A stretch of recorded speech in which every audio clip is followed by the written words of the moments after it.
And welcome back. We're in this, I don't know even what to call it here, Blaire. We are in a studio that is transforming into something huge. I see the potential. You see the potential. Yeah. We got about 4 major bays in this new studio that's being formed here. And anyway, we've got a lot of information coming up on that in the next few episodes. But Blaire White, thank you for joining me. Of course, thanks for having me. It's a pleasure. So, been watching you for a while. A couple of things.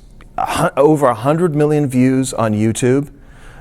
It was 99 million when I checked today. 99? Yeah. Can we round it up? We're going to round up. 100 million. 100 million. So you have, I don't know what it is. I'm a straight white guy. And what you are saying on your channel is like, I'm watching it, I'm like, why am I watching this? But what you're saying is compelling.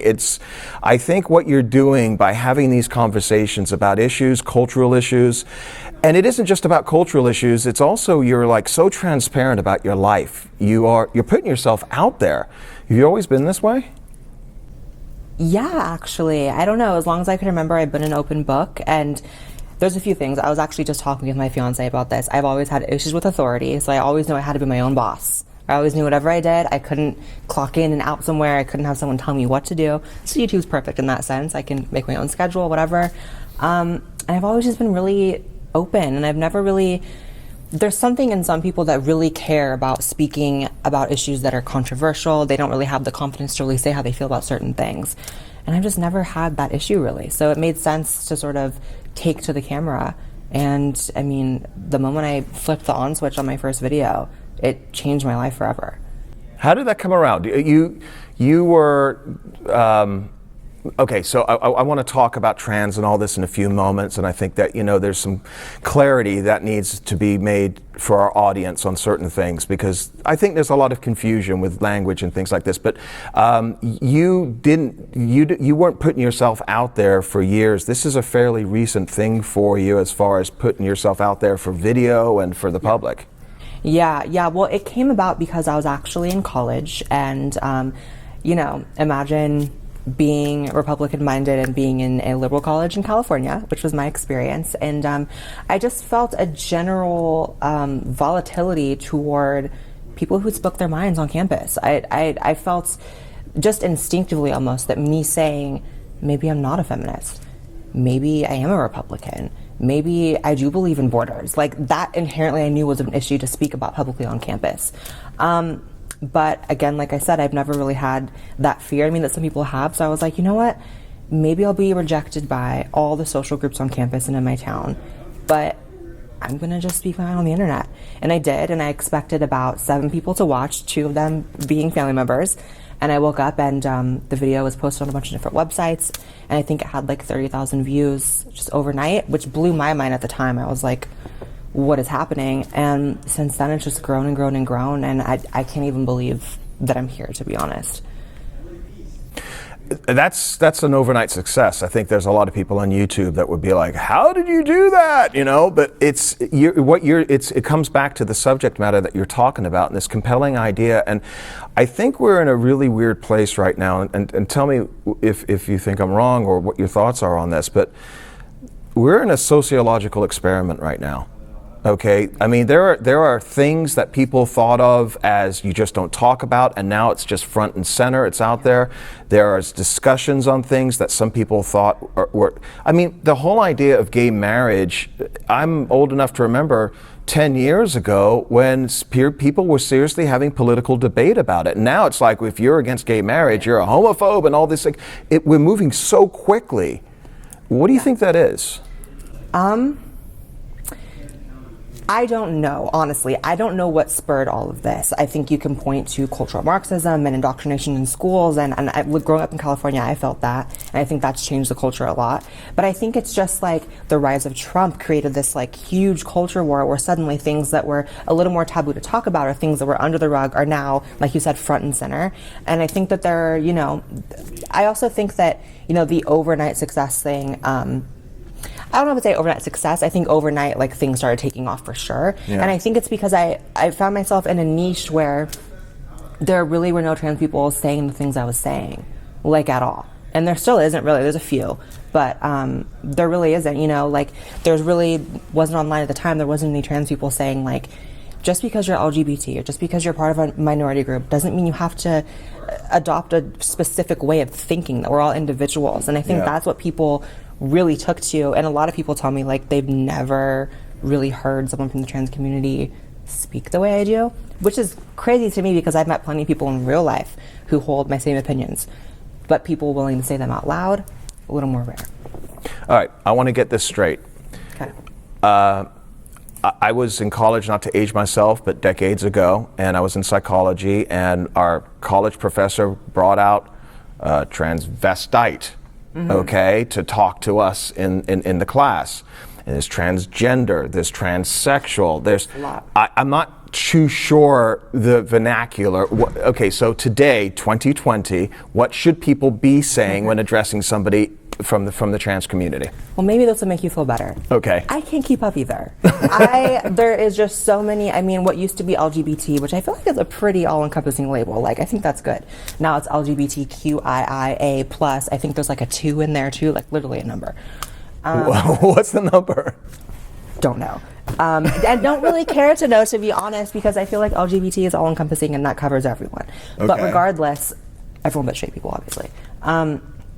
Yeah, I know that transvestite is now a word that's deemed as crossdresser, and I know that transgender and transsexual are a little more interchangeable. Yeah. I just say trans for short, and to me, it's interesting because, you know, online there's this discourse of what's the right term and how we talk about this. But it's funny because in real life, it's highly irrelevant to my life. Like, I live a very normal life, and being trans, like, doesn't ever come up ever. Yeah. Like, I mean, it did during my transition, obviously, as to be expected, but in my day-to-day interactions, like, it's so irrelevant, which is the interesting, like, paradigm of my career in which I do talk about this stuff online. But in real life, just live and let live. That's what I say. Well, I'm the same way, and I've always felt that way, and it's one of the reasons why I wanted to have you on the show. We have a lot of conservatives that watch this show. Yeah.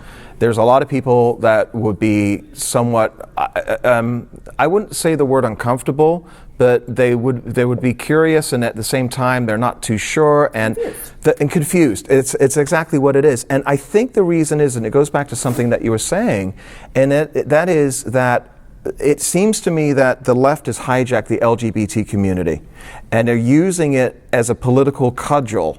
Yep. To silence speech, to tell people the words that they must say, and so a lot of people on the right are somewhat uncomfortable, not just with maybe the religious or whatever that issue is, put that to the side, but also the cultural, political aspects of this. Absolutely. I've often said that, like, LGBT people and trans people are like the football in the political football game. It's like just being passed back and forth, and I don't feel like at times either side gets it right. I feel like the left absolutely co-opts trans people. The left absolutely weaponizes the existence of trans people to fight for things that trans people don't even want. Sometimes they do, but a lot of times they don't. Like, I'm here to tell you now, like, trans people never asked for gender-neutral bathrooms. White, straight liberals ask for gender-neutral bathrooms. Trans people have been going to the bathroom since the beginning of time with no issues. And the general society has never had any issues. Now all of a sudden it's this huge debate. Because again, it's like the football being passed back and forth. You have white, straight liberals who have no actual understanding of the trans experience, seeing that we want all these things. We want little kids on hormones. We want gender-neutral bathrooms. We want trans women in women's sports. I know I'm going all over the place, but these are all the things that the general society seems as going too far, and I personally see it's going too far. So you have them doing that on our behalf, which we didn't ask for, and then you have the right fighting back, justifiably so, and it just becomes this war that's going past us, and we're sitting here like, you're wrong, and I'm just chilling. And that's kind of what I'm trying to get across, if that makes sense. You threw a lot of issues out. I want to get into some of these issues with you, but what is the response from the trans community or the LGBT community to somebody like you saying these things? Because it's kind of going against their grain. Oh, absolutely. But you know what? You'd expect that. But I have had so many people, both just like regular supporters on the street that I meet, or even LGBT celebrities who would never say it publicly, who absolutely agree with me, who absolutely disagree with sort of the more extremes and things that go too far, but they'll never voice it, which is frustrating for me because then it paints me as having this extreme, set of ideas that 8-year-olds shouldn't be transitioning, that 11-year-olds shouldn't be going on hormones. To an LGBT person that's only paying attention to mainstream LGBT sort of discourse, that sounds extreme for a trans person to say that. For all the rational LGBT people in the back who would never say it publicly, that's exactly what they believe. But when less people are willing to say it, it becomes a more fringe idea, even if more people agree with it, if that makes sense. People just need to be brave and speak their mind. You go back to, you mentioned this a few minutes ago, you were back in college and you kind of already had this disposition of what is considered conservative ideas. I think of it more as common sense ideas, okay, border security and things like this. But where did that come from? Is that childhood, upbringing? What is it? I grew up with a very liberal mother who we constantly have debates, which is fine, and a very conservative father. So I feel like I landed like right dab in the middle as a teenager to where I saw both sides. And then I started going even a little more right when I entered college, and I started developing more of a sense of personal responsibility. Suddenly I wasn't living on my parents' dime. Suddenly I was thinking about my future and about taxes that I want lower and about just taking my life into my own hands, which is actually very congruent with being trans. I had to work very hard to get where I am in my transition. I had to take personal responsibility, fiscal responsibility. I had to save a lot of money, right? And I had to make what I wanted happen for me and not rely on someone else, the government. There's a lot of people who do get, government paid for surgeries and stuff. But, it was just getting older. There's that quote that goes around like, if you're not liberal when you're 18, then you're a monster. What's the quote? It's like... It's if you're not liberal under 30, you don't have a heart, and if you're not conservative over 40, you don't have a brain. Yeah, that's exactly how I feel. And that's a little more... I guess I got to a 40 mindset at like 21. Yeah. But regardless, things just started making more sense to me. And I also, I started watching certain commentators online that maybe people in my town made the mistake of talking to me about how much they hate them, which made me curious. So I was like, let me listen to what they have to say. Suddenly I'm realizing all these commentators are making a lot of sense, and I'm agreeing and disagreeing here and there. Do you remember some of the commentators you watched? Yeah, I used to watch Ann Coulter videos. She's very controversial, but I used to watch Ann Coulter videos like crazy. Wow. And then not even just like completely right-wing commentators. There was like people just giving alternative ideas about feminism, like Karen Strawn. She was out there. I think she's amazing. Karen's been on our show a few times. Ann's been on our show a couple of times. They were instrumental in me sort of joining YouTube, to be honest. I was watching those kind of videos and I was like, let me throw my hat in the ring. Yeah. And it worked out, but yeah. Wow. So your mother was liberal, your father was conservative, and from what I understand, and tell me if I'm wrong here as far as the chronology, you were just coming out and your dad got sick? Your dad got ill?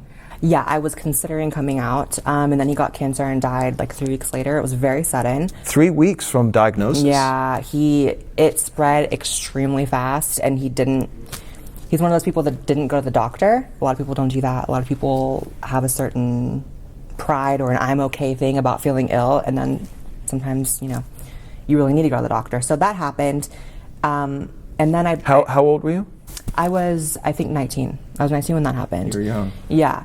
And so because of that, I kind of held off on coming out so I could take care of my mom. The last thing after someone's husband dies you want to hear is, by the way, I'm transitioning. It's like, yeah, that's a lot. Even the most accepting person. But you said it in some of your videos that you felt like a girl when you were a little boy. Yeah. So your dad knew, kind of, sort of, right? They knew something was different. Everyone knew something was different. And I never came out as gay or bi or any of the sort of stepping stones people tend to come out as first.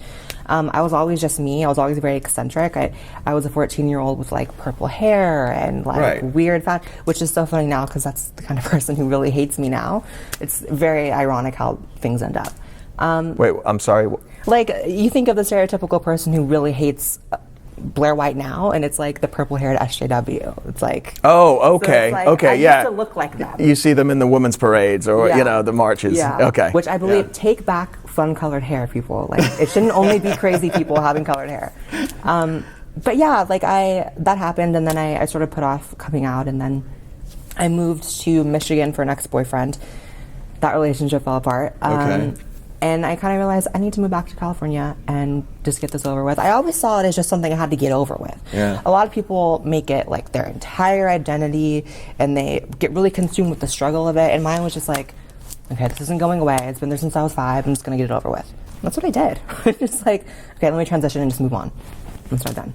It's a pretty big friggin' decision to make. I mean, yeah, but when you consider, and it's not something that I feel like if you're not trans, it's hard to sort of understand. Folks, so tell the folks, because you're an open book here. Yeah. Surgeries, you've had surgeries, you haven't, that people are wondering about. Okay. Damn, I did say open book, didn't I? Okay, yeah, so I have actually chronicled on my YouTube my entire transition. Because the fun thing is I actually started taking hormones like 2 months before I started. So what people saw in that first video was like very beginning of Blaire. So I chronicled that I've been on hormones for years. I've had some facial work done, and I've had my breasts done. And as far as finishing everything else, that will be happening in 2020. So you've made the decision to move forward to actually take care of everything else. Yeah, I just want to, like I said before, the mindset of getting it over with. Wow. Just get it over with, yeah. Okay. For sure. Okay. It sounds to me like you've been back and forth on that, right? I mean, that's a major The reason I've been back and forth on it is not because I don't want it, but because sometimes I feel as if the science isn't necessarily all the way there, and it's very hard to find a surgeon who's excellent at it. Okay. Basically. But I've found a surgeon who I believe is excellent at it.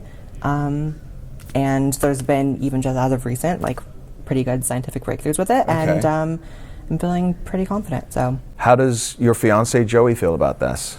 Oh, he's down. He is the most supportive person I've ever met in my life. Any video I do, he believes in. Every career move I make, he believes in. Every I mean, when I had the surgery I have had, he was there taking care of me and wrapping my bandages and so very supportive. I get a sense, and I just for folks watching, Blaire and I met with Joey a couple of weeks ago on a episode of Middle Ground, which is what is that? Jubilee Media, and they got like 5 million subscribers, and it's going to be coming out, I guess, in the end of February. That's what they told me. Yeah. So we were on this panel. We were the misogynists. We were the we were the anti-Me Too, but we'll explain that. And I met, and I get a sense from Joey that he's like a typical straight guy, and I'm just like, I'm trying to do the math, and you guys were very open with me about all of this. I get a sense that there is a really genuine love and a level of intimacy there. And in my mind, I'm thinking to myself, that's where Joey comes from. You know, he's in love with you. You have to be in love with somebody, and I guess everything else is just, I don't know. What is it? What do you think? Yeah, I mean, so I met Joey. He was actually a subscriber, which I think, people advise against, getting with what we call fans or whatever. I prefer the term supporter or subscriber, but so he knew who I was. His whole family knew who I was because of the politics thing, and he comes from a very conservative family out in Virginia, and they all liked me, and he liked me, and then we met in person, and it was weird. It was like just kind of instantly like, okay, you're like my person now. It was like, then we're just together, and we've been together almost 3 years. We're engaged now. Yeah. And he's not gay. He wasn't in relationships with men. He's only ever been with women, and it just works. He just loves me for me, and it's not even like sometimes when you hear, oh, he loves me for me, that means, oh, so he's ignoring what he doesn't like about you. No, like he loves everything about me, and he supports my career. He believes in like the change I'm making online and people, and it just is what it is. I guess like people tend to question things like that a lot. People tend to question, like, even like you said, like, what's the right terminology? It's like, that all makes sense when it comes to like online discourse. You're trying to fit everything in boxes and do all this, but when it comes to real life, it's like, we're probably the most normal, boring couple on the planet. Like, you're boring. You hang out. Yeah, like it's not. There's no weird. Like I know like regular couples that are like a little weirder than we are. Yeah. There's a lot of weird out there. Yeah.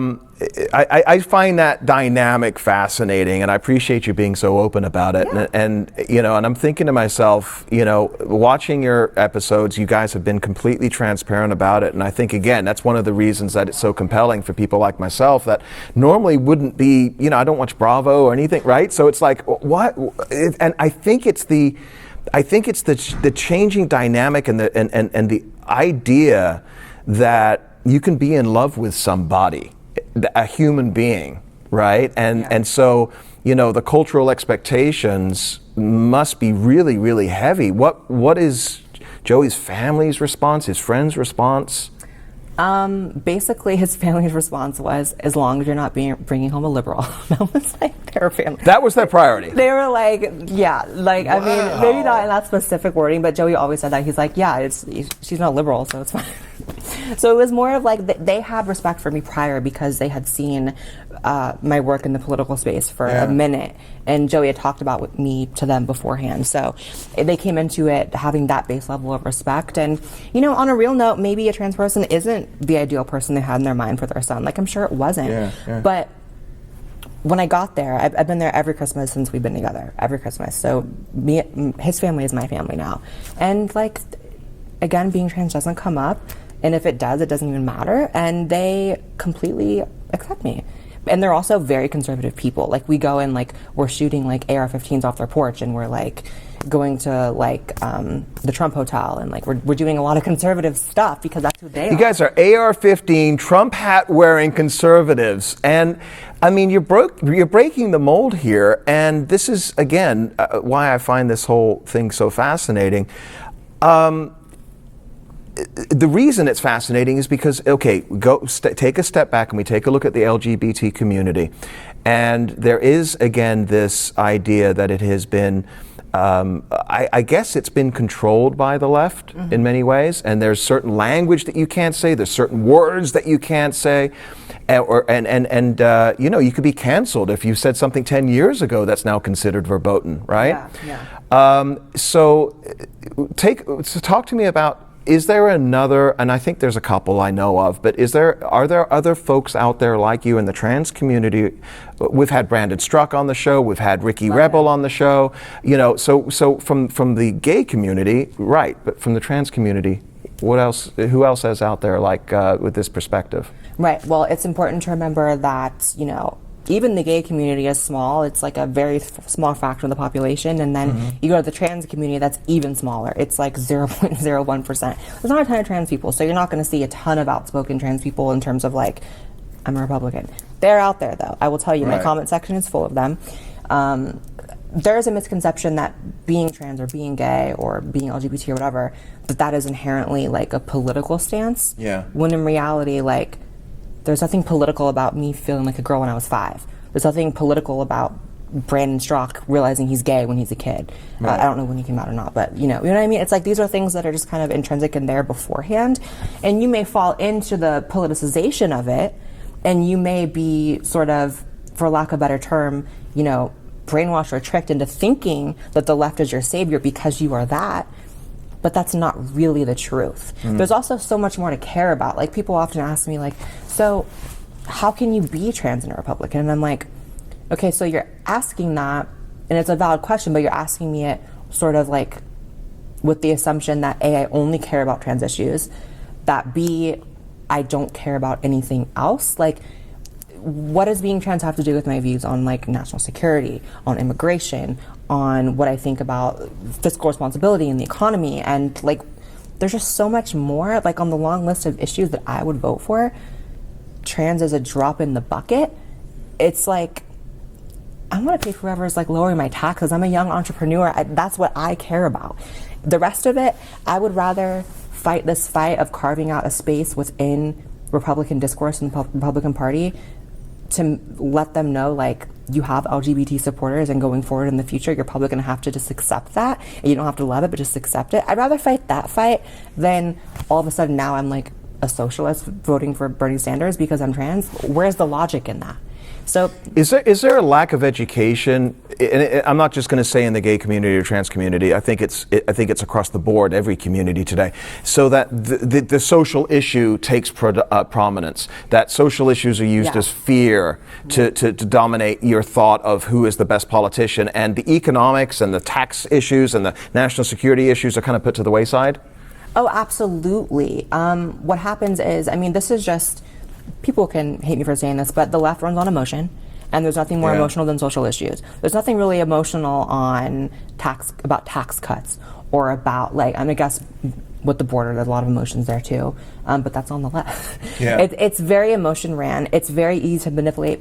It's very easy to manipulate people into voting for you based on emotion. And what happens is there's a caricature of the right that they are emotionless. Right? So, and that they don't care at all about social issues, which isn't actually true. It's just they tend to care about different social issues. And even as far as the LGBT thing, I mean, you were saying earlier, like, gay marriage used to be such a hot button issue. I'm old enough to remember that time as well. I grew up. Obama said he was against it. Absolutely. Trump is the first president to come into office supporting it. That's one thing. And the other thing is that now you can't even find two people in a room to really debate that. Like, no one cares. Right. You know what I mean? Right. People just accepted, like, yeah, some people are gay. It's fine. And that's all that needs to really, it is what it is. So I think it's just emotional manipulation. But you're very protective over the perception of the trans community. And what I mean by that is this, is that you will call out others in the trans community that you think are Jessica Yaniv. Yeah. Okay, she's kind of nuts, right? I think this woman, or whatever she is, I don't know. He's nuts. He's nuts. So now, why would you call him he, but she wants to be received as a she? Because I have sort of every reason to believe it's not really a trans woman, and it's really a fetishist trying to prey on young girls and claiming to be trans, a fetishist, okay. What I tend to call out is, I actually don't really call out people within the trans community very often. It's actually people that I believe are superimposing themselves within the community to do harm on others. So there is what some people call a slippery slope fallacy. I call it, unfortunately, the reality. There are some very rare but specific cases of people doing it, and I feel it's my duty to, if there's a Jessica Yaniv, which for people that don't know, it's a Canadian trans woman, aka a man who's made no surgical or hormonal changes to their body and wants to go in women's bathrooms, has been caught taking pictures of young girls, has been caught messaging young girls inappropriate things. That's a predator, right?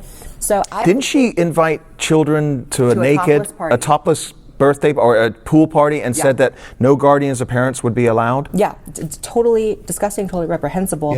But what I found was when it first started making headlines, right, I'm seeing conservative commentator after conservative commentator and only people on the right calling it out. And I'm like, that doesn't seem right to me.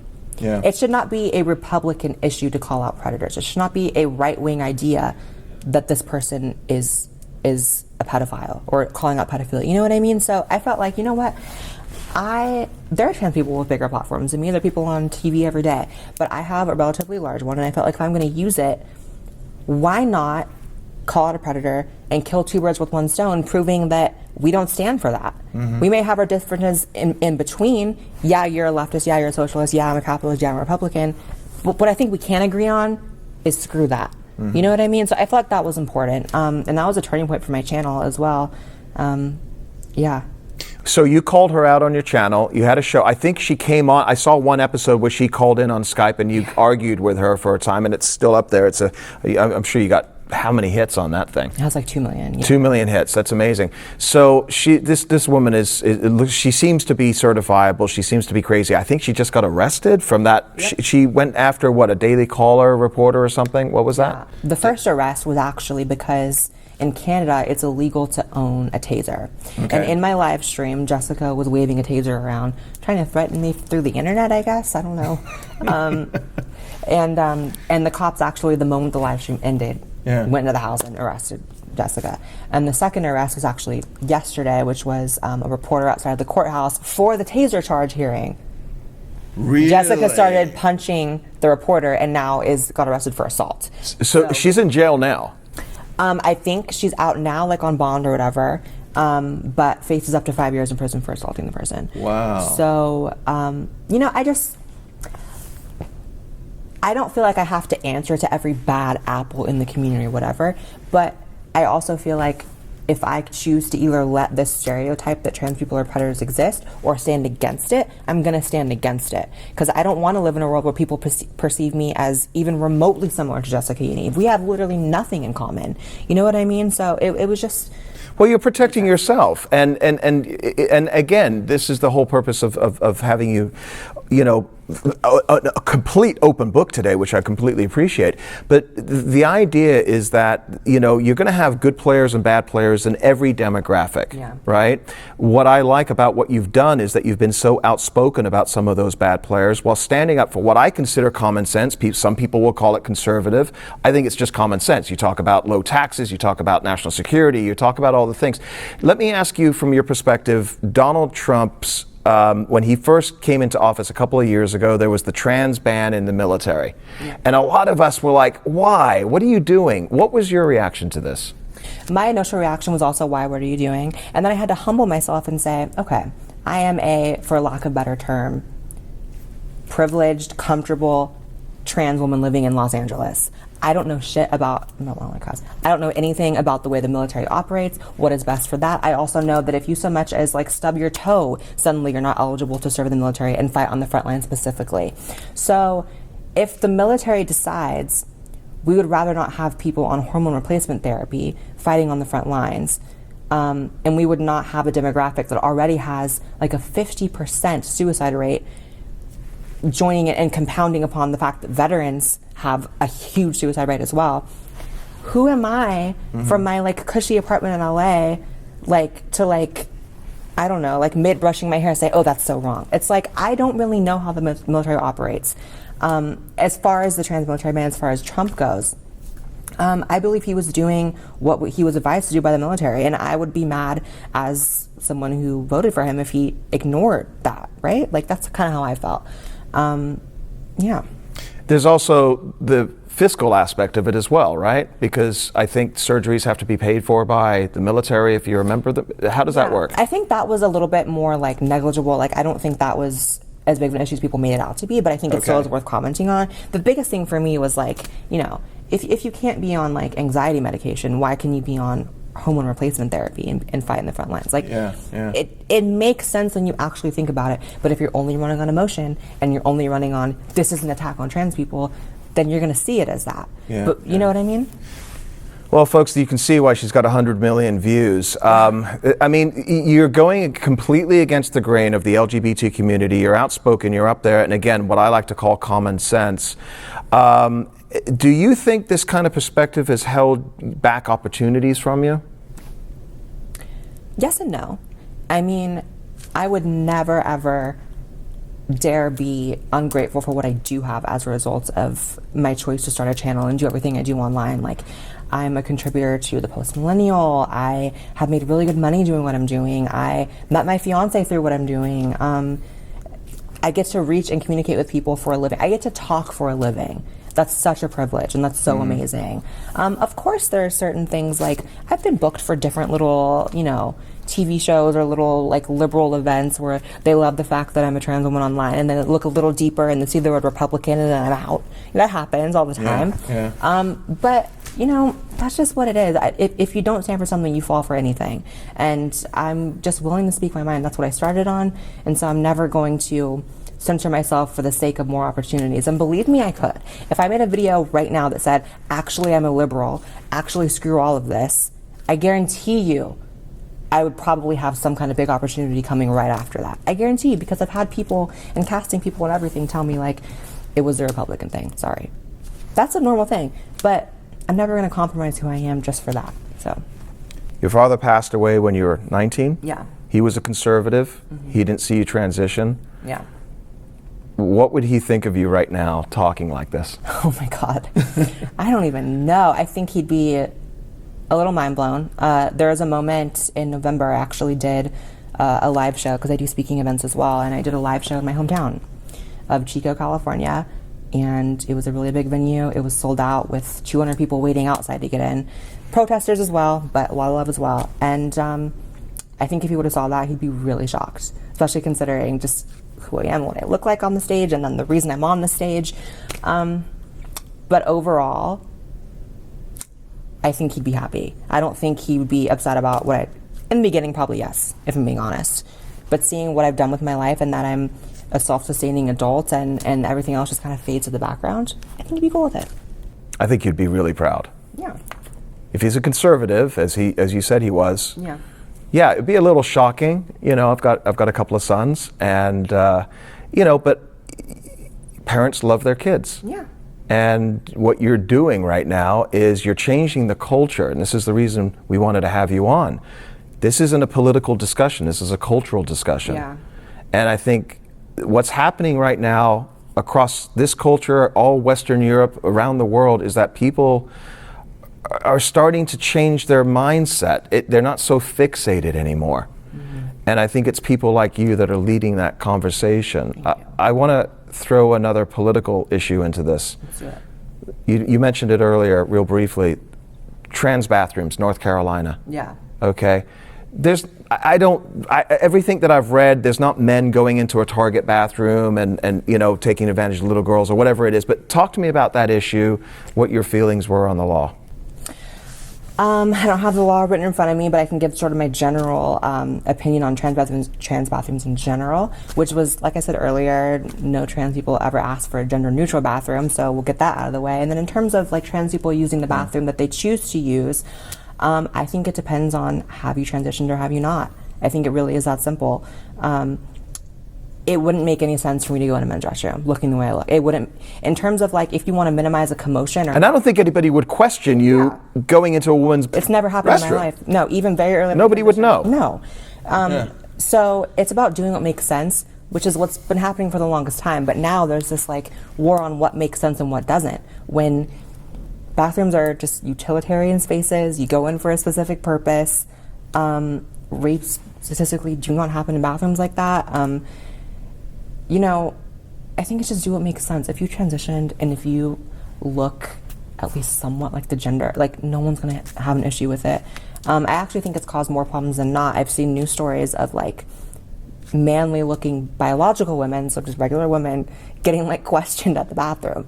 So it's caused things that never used to be an issue. You know what I mean? Yeah. But I completely also, I was talking about this with my friend the other day. I completely understand the fear that many conservatives that maybe are living in the middle of the country have about it, because this is an issue that some of them have never even heard about before, like 2016. Never even heard about. Never met a trans person that they know of in their lives, and they're being asked to weigh in on topics that don't even have that much relevance to them. Of course they're going to just react with like, oh no, I don't want that, because it's new to them. They don't realize that it's been happening forever. You know what I mean? So I'm completely sympathetic to people who don't understand. What I'm not sympathetic towards is the left weaponizing trans people, as I said, and fighting for stuff that we didn't ask for. We didn't want this complication. Like, trans people want to just exist and be left alone for the most part. Like, there are the attention seekers online and people who maybe I don't believe are trans, who co-opt the title and whatever, but in general, like real trans people just want to mind their own business and get on.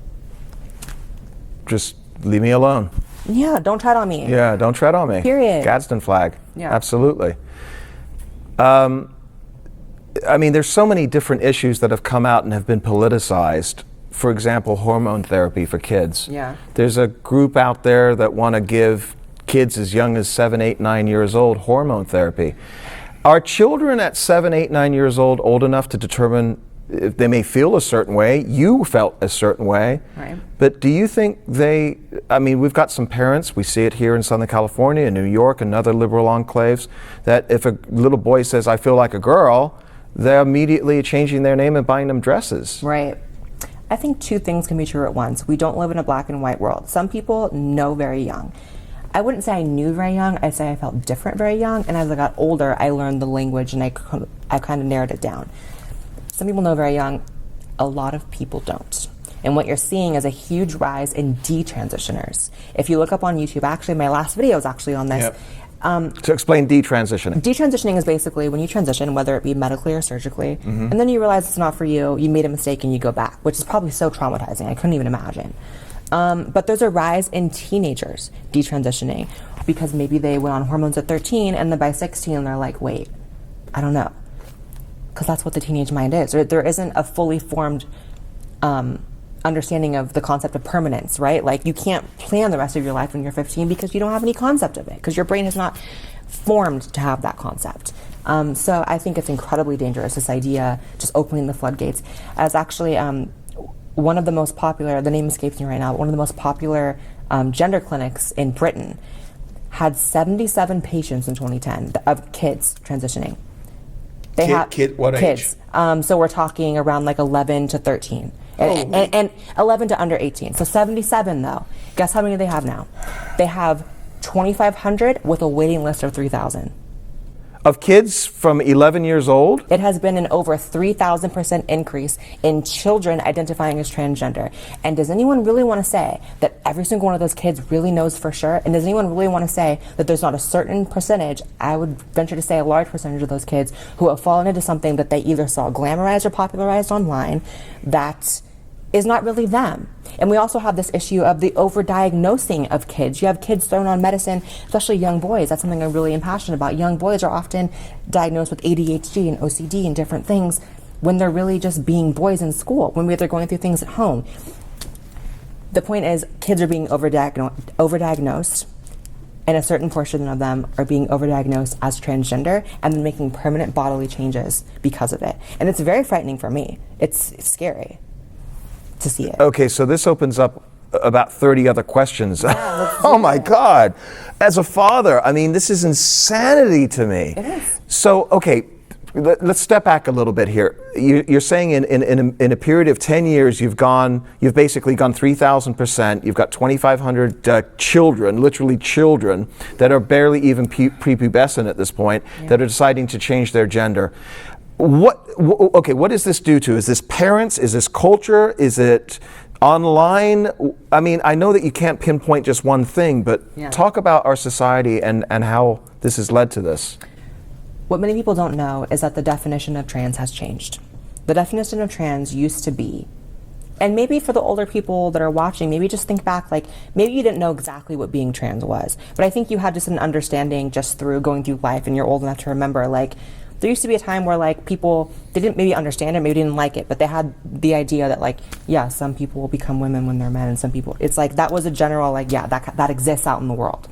Now, the definition of transsexual, which used to just be born male, identifies as female, pretty simple to be honest, and vice versa. Now it is, according to many people and activists in the culture, it is defined as people who don't fit traditional gender roles. And I'm thinking, that's almost everyone. No one falls perfectly into a traditional gender role. Some people do. Most people don't. Like, there are women who are CEOs in, like, that's not a traditional gender role, so are they transgender? No. There are, men who are maybe a little more feminine, just regular flamboyant gay guys. Does that mean they're transgender because they're not perfectly masculine in every way? No. But that's the definition now. So what happens is more and more people are finding themselves within that umbrella and that definition. And a lot of those people are kids. A lot of those people are kids growing up in a social media age in which they're trying to find themselves through other people, through influencers, through content online. And that's what actually always, I try to really put it out there as much as I can, that just because it was the right choice for me, because my fans are young. Unlike most... What's the average age, would you say? Teenagers and young adults. Really? 13 to 25. And some older, but mostly kids, which is very different than most Republican comments. But that's a good thing, because you're providing a counterbalance. Yes, absolutely. I would say that's a positive thing. Yeah. I try to put it out there that just because it was the right choice for me, which I made as an adult at 20, doesn't mean it's the right choice for you. And I never want to glamorize. Like, sometimes I'm like, should I be showing like this new purse I bought and it being glamorized? It's like, but then I'm going to have to be true to myself, and I'm not walking around depressed. Like, I'm happy with my choices. But it's sad. There are a lot of trans people, a lot of kids, falling into this. And it's sad because, like I said, what used to be 77 people in a clinic is now 5,000 people. That doesn't make sense. There could maybe be, I would expect maybe a bit of a rise as maybe acceptance rises and people know about it more. Yeah. But thousands more people, you're going to see more and more detransitioners. And I've been saying it for years, and it's starting to happen now. Even just in the past few months, there's been a lot of cases. What is the effect of detransitioning? Obviously, there's the biological impact. That's just got to be brutal. I couldn't imagine it. But psychological. Yeah, I mean, so transitioning, as maybe people would guess, you don't really know until you go through it, but maybe people would guess, is like, it's very rigorous. Like, there's a lot to it. Like, even just hormone replacement therapy, like, a lot changes in your mind and your emotions and how you feel about things, and it changes your body physically as well, not just mentally and emotionally. I actually interviewed a 19-year-old girl on my channel in my last video, and she transitioned at 15. She went on to testosterone to become a man. By the time she was 19, she realized it was a mistake. And now she has permanently a very deep voice. It sounds 100% male, and she can't fix it without some sort of extreme surgery. And she was one of these people that we're talking about, a 15-year-old. So would you suggest that I mean, the age of adult is 18, right? Yeah.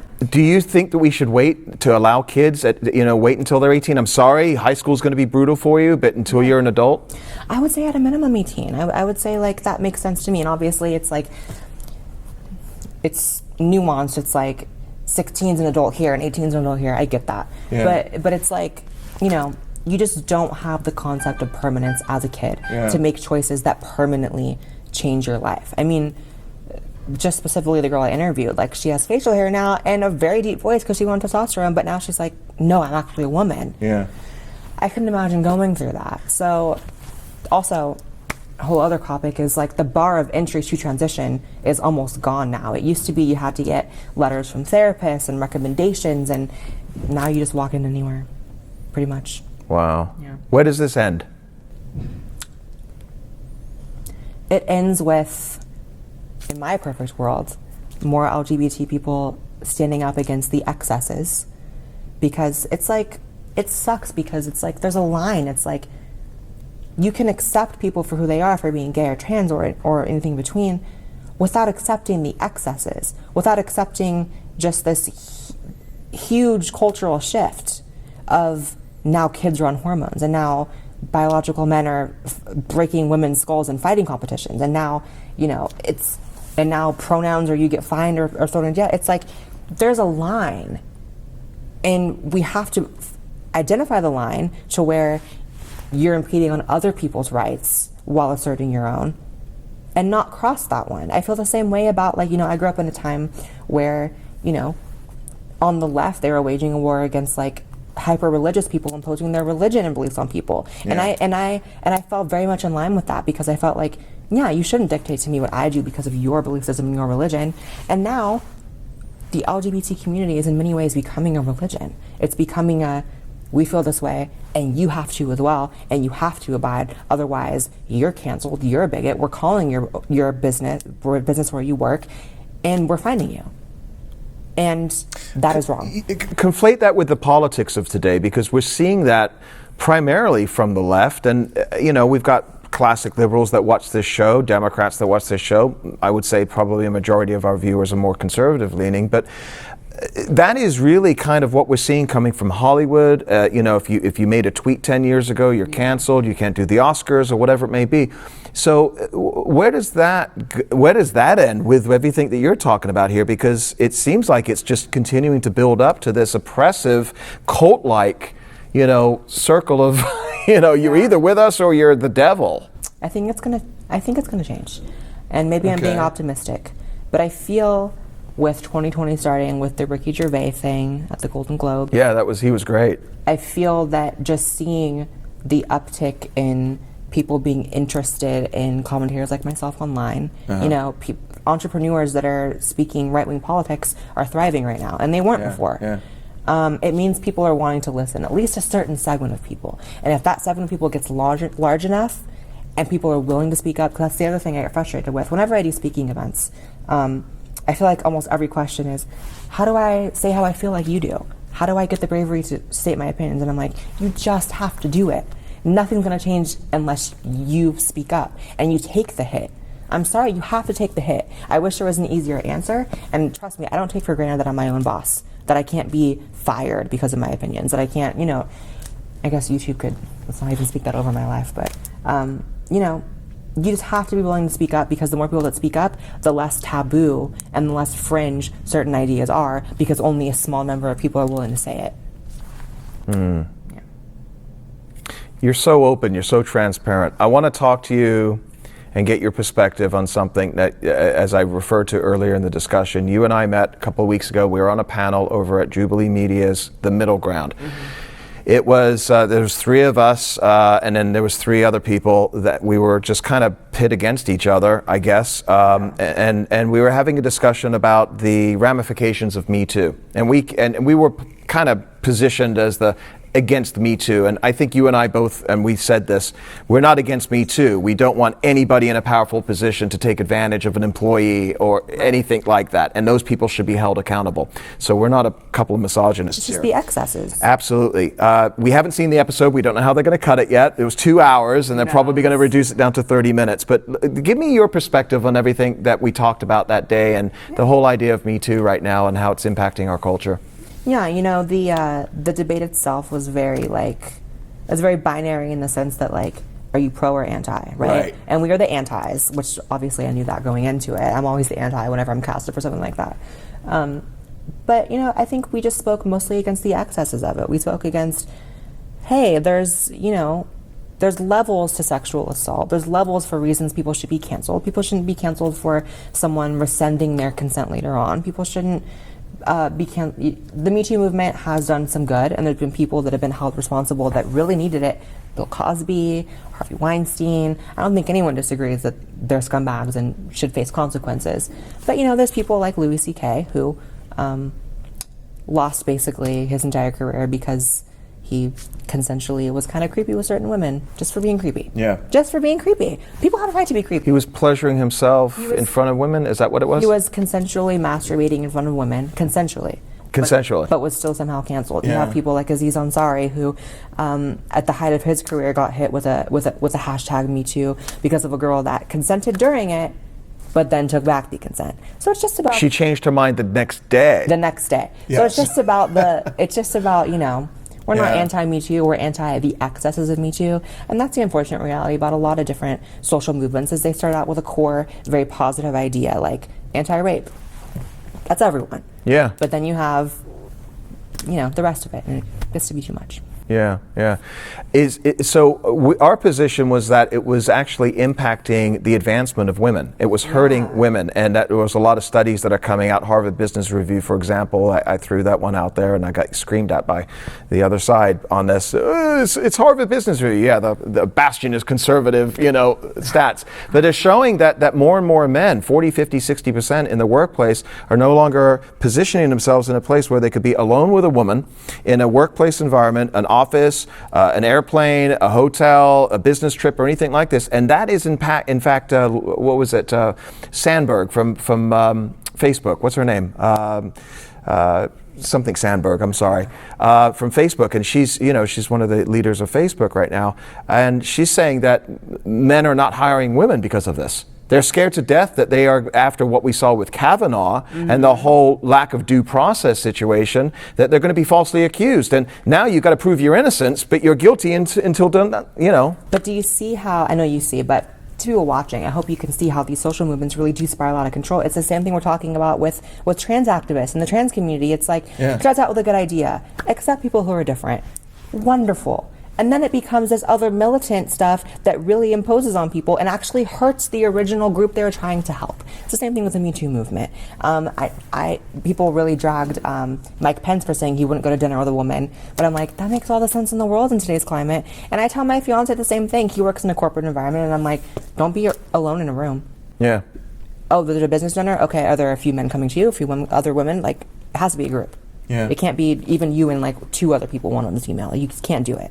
Because you just have to, that's the unfortunate ramification. Yeah. It's interesting, you know, you talk about good intentions. I've always thought it was good intentions, Blaire. And I'm starting to think maybe it isn't so much good intentions, it's just, it's incompetence, it's lack of knowledge, it's lack of foresight. Yeah. And it's feelings based. Yeah. Like, we don't want bad men taking advantage of women. And it's like, that's kind of this, you know, this uproar, this surge of hate that we see, you know, when they're storming this, you know, Supreme Court of the United States and Kavanaugh and this and that. And it's just this anger, this seething anger. It all comes from a place of emotion, isn't it? Yeah. You know, I was actually just talking with my friend about this the other day. I was saying, like, a lot of people's concept of politics is literally just good guy versus bad guy. Yeah. And Republican means bad guy. And we're pitted against each other. The media is doing that. Yeah, and that's the fault of the media. Yeah. And the fault of a lack of education. You can go on and on, but it's just sad that a lot of people, like, we're in LA filming, that's for everyone who doesn't know, and I was pulling out of my apartment building, and one of my neighbors I saw had a Fidel Castro huge sticker, like, on the back of his Hummer, the back tire, like, just huge. On a Hummer. Yeah, on a Hummer. Fidel Castro. You might as well have like an iPhone case of Fidel Castro. But regardless, I was like, it's so crazy how this guy can like drive around in this Hummer with this Fidel Castro sticker, and like he probably gets no backlash at all here. But I guarantee you, nobody sees the irony. Right, I guarantee you, if he had Trump there instead, his tires would be slashed. People would be throwing things. Yeah. You can't. And I'm going through wearing a MAGA hat in Hollywood, and Do you wear the hat now? No, I did for one video. I got assaulted twice on camera, and I was like, you know what? I'll stick to my It's not worth it, is it? I was like, I'll stick to my online activism. I can make more change alive and without a black eye than with. So yeah.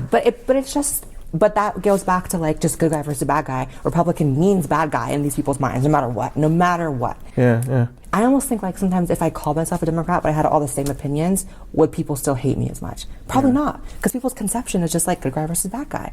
And it's so crazy because I was thinking like, wait, am I allowed to feel a certain type of way about him in my apartment building with the Fidel Castro thing? Like, that to me, one of the first things to think about is like the murder of gays and like the LGBT community being oppressed. That's what communism does. But like, no one else thinks like that for some reason. They think like Trump's doing that, when Trump is the one who has launched the global efforts to decriminalize homosexuality across the world. When Trump is the one who's made historic strides in HIV medication access. Like, people are just so backwards. It's so crazy. Yeah. You like his chances in November? I do like his chances. I feel like the only thing that could ruin it is if Republicans get a little too comfortable and think that the loonies on the left just have no chance. Yeah. They do have a chance. Let's be real. You have to get out there and vote. I'm voting Trump 2020. Who on the left is his biggest threat, do you think?